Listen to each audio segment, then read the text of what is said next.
अध्याय 8 मार्गशीर्ष कृष्ण पक्ष अष्टमी यानी गोपाष्टमी। अब मार्गशीर्ष के 8वें दिन गोपाष्टमी की दिव्य कथा सुनिए।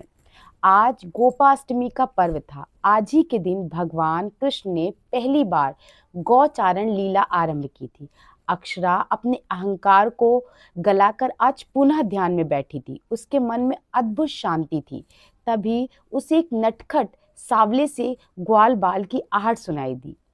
वह बालक कहीं से आया और उसने अक्षरा की तपस्या की माला जिस पर वह जाप कर रही थी तोड़ दी और हंसता हुआ भागने लगा।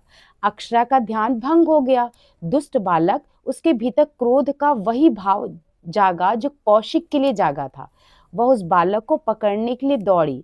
आज मैं तुझे नहीं छोड़ूंगी। वह बालक आगे आगे और अक्षरा पीछे पीछे। तभी अक्षरा को कुछ याद आया।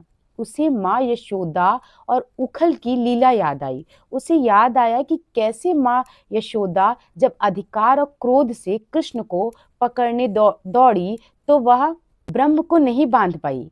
पर जब उसके हृदय में वात्सल्य जागा, जब वह थक कर बैठ गई, तब भगवान स्वयं 2 अंगुल छोटे पर आ गए और बंध गए। और आज तो गोपाष्टमी भी थी। कृष्ण ने गायों को ज्ञान से वश में नहीं किया था। उन्होंने गायों को प्रेम से, अपनी बंसी की धुन से वश में किया था। अक्षरा रुक गई। उसका क्रोध पिघल गया। वह बालक भी रुक गया। वह मुड़ा और रोने लगा। जैसे ही अक्षरा ने उस सावले बालक को रोते हुए देखा, उसका पूरा क्रोध वात्सल में बदल गया। वह भूल गई कि वह तपस्विनी है।